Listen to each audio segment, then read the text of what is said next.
सम्पूर्ण भ्युअर्सहरूलाई फेरि पनि हार्दिक स्वागत छ यी लर्निङ चौतारीमा। भर्खरै मात्र हाम्रो 10K सब्सक्राइबर पुगिसकेको अवस्था छ।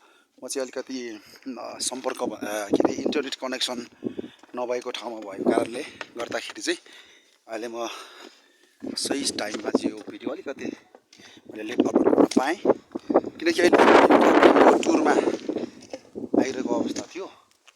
यो हेर्न सक्नुहुन्छ हाम्रो गाउँहरूतिर गुराँसको रुखहरू रहेको छ होइन।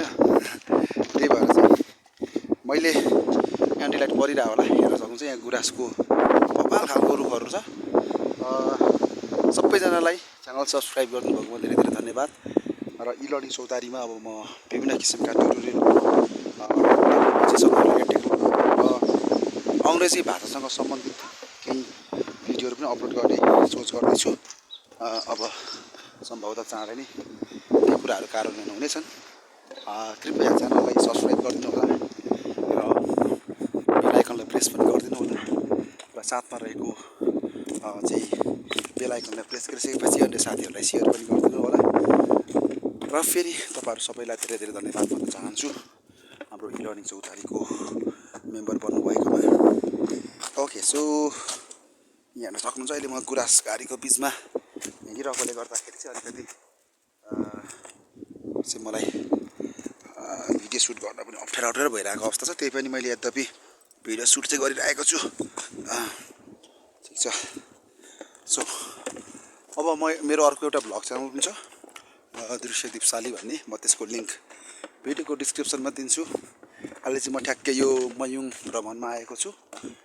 मयुङ चाहिँ भोजपुर जिल्लाको 10K मयुङ गाउँपालिकामा अवस्थित रहेको ठाउँ हो र यहाँ म केही भिडियोहरू सुट गर्दैछु। एन्ड वान्स अगेन सबलाई धेरै धेरै थ्याङ्क यू सो मच मेरो युट्युब च्यानल ई लर्निङ चौतारीलाई सब्सक्राइब गर्नुभएकोमा। र यो मेरो मात्रै नभएर हामी सबैको एउटा युट्युब च्यानल भनेर बुझ्नु होला, जहाँ तपाईँहरू सबैले एउटा केही नयाँ कुरा सिक्ने अवसर प्राप्त गर्नुहुनेछ। र अझै यो च्यानलमा के कस्ता खालका कन्टेन्टहरू अपलोड गर्दाखेरि राम्रो हुन्छ कृपया सल्लाह सुझाव दिनु होला। र अलिकति हाम्रो सब्सक्राइबर चाहिँ आजभन्दा 2-3 दिन अगाडि नै पुगिसकेको भए पनि म अलिकति इन्टरनेट कनेक्सनको पहुँचभन्दा बाहिर भएको कारणले गर्दा मैले यो भिडियो अलिकति ढिलो अपलोड गरिरहेको छु। वान्स अगेन सबैजनालाई थ्याङ्क यू सो मच भन्दै यो भिडियोबाट चाहिँ अहिलेको लागि म छुट्टिन्छु।